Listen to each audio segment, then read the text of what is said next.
So Jimmy, a 1-1 draw here at home to Charnock, Richard. After Saturday's game at Chadderton, you said you were fuming with that point. How are you feeling today? I'm feeling better today. They're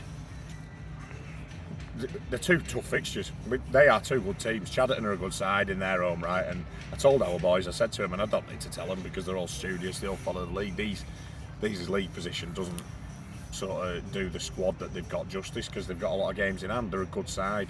They're very ratty and organised across the back far of 4, 6, 7 players, and then they've got some real quality on the forward line who can hurt you. They've got big Brad Carsley up top, who's a good target man in this league.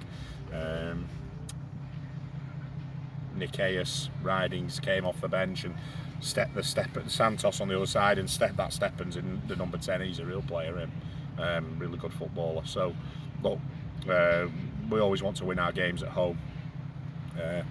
Really disappointing to switch off and concede a goal off a set piece after 4 minutes.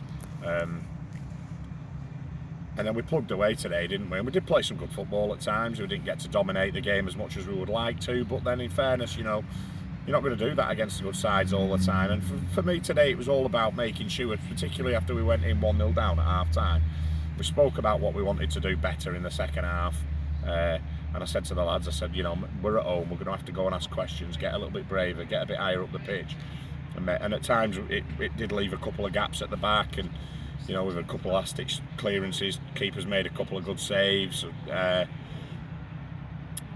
on the whole, we've gone and asked questions, and we've got a good goal. Rob's put a good ball into the back post. Ben's made a hell of a run, put his head in where it hurts, and got a goal for us, and we've got a point. And I think when you look at the game in the league in terms of Charnock being a real threat to that top 7, I think, although the more games you get, I think it's tough when you've got a lot of games in hand and the games come thick and fast, and you're still in cups. But I think the radio have just said they haven't lost since September, which I think is testament to what they are. So look, we've had two hard games, and we're so disappointed that we haven't got at least 4 points out of the 2.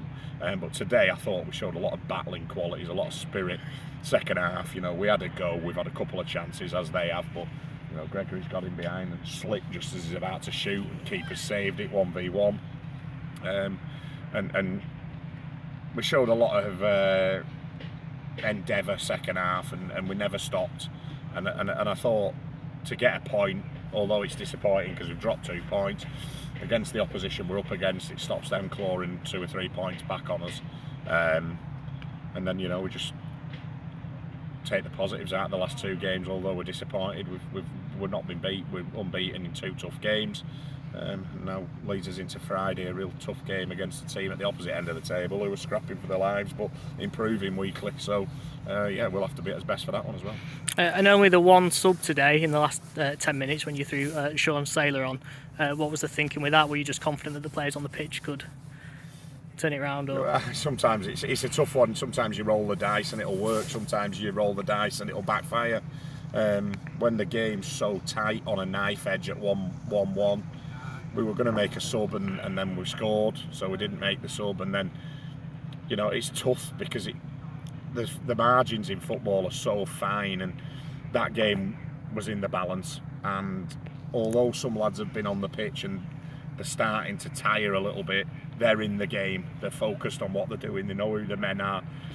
Sometimes when you make substitutions, it can throw it a little bit when you put them in, and it'll take them 5 or 10 minutes to get up to speed, which is no slight on the subs. It's just, it happens all the time. And when the game is so tight and so fine like that, I don't want to put a player into a position where it might be them who costs us. And like I say, one moment in that game could have swung it. So we decided just to make the one. And Sean didn't get on for too long. We just thought Jarbo's played quite a lot of minutes, and he was good again today. Played quite a lot of minutes in the last 2. But we've got 3 games in 6 days, and hopefully we'll need everybody and all the squad, and they'll get used at some point, and it's just about when they get the chance to take their chance. And in your programme notes, you touched on a few absences with regards to injuries. So we have Matt Flynn still out, Mather, Jacob Davis. Can you just give us a bit of an update on where they're at? Yeah, Matt Flynn. Hopefully Flynn won't be too far off. He just tweaked his knee slightly in the friendly that we had the other week on the 3G. Same with Jacob. Jacob's waiting on an MRI scan. He's come back from 2 years out with a cruciate, and it's the same knee. So he did that in that friendly as well on the 3G, going up for an header. He's just sort of jolted his knee as he's come back down. So we'll wait on and see what the MRI brings back on that one. Hopefully it's not as bad as we fear.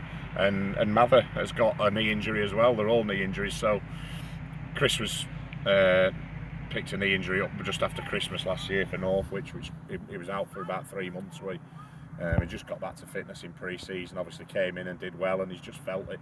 It's quite a while ago now, isn't it? I can't remember the last game that he played in, but he's been fantastic, and as have all the rest of them. But it's one that we're just being cautious with, because we don't want him to be out long term. He's here today, and it's getting better, but it's very, very slow.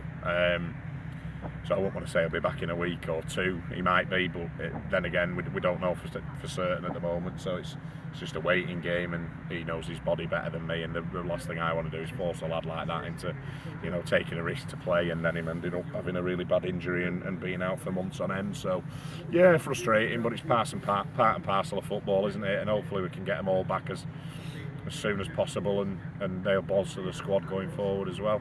And now on to Skem on Friday night, a side who won again today and also recently beat Bury. Expecting a tougher test this time than perhaps against them earlier in the season. Yeah, they brought a lot of players in, haven't they? And they started picking up some results. There's that 2 on the bounce they've won now.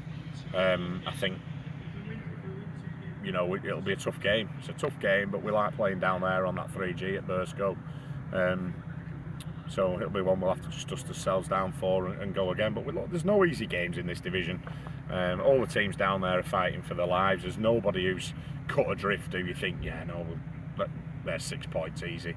You've got to work for everything, and we know that they'll be dangerous, but we've got to go there and play on front foot and be ourselves, and hopefully give them real problems, and hopefully get the 3 points. Great, thanks Jimmy. Cheers Dan, thank you.